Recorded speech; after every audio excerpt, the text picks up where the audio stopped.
Earlier this month, State Superintendent Dr. Michael Rice recommended the Michigan legislature raise the minimum number of days for the next academic school year. He said he believes it's necessary to address learning disruptions caused by the pandemic. I expressed concerns last week in legislative testimony about several things, funding as well.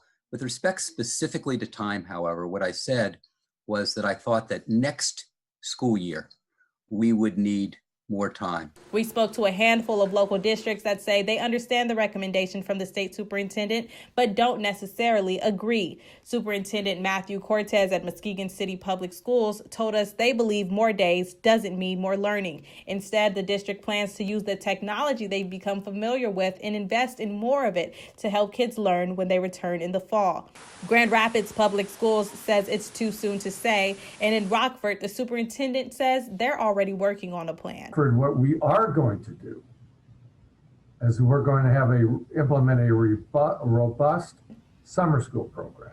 The program they are working on will be tuition free for K through 8th grade and stress language arts, reading, and mathematics for students who need it. It would be paid for with federal stimulus money. Jenison Public Schools says it has a similar plan. Superintendent Tom Tenbrink saying this. I believe that June, July, and August, for example, are months that we can't look at this year as just summer vacation. Bottom line, the Michigan Education Association president says it really depends on the individual district's needs. And do educators say that their students have a lot of time to make up?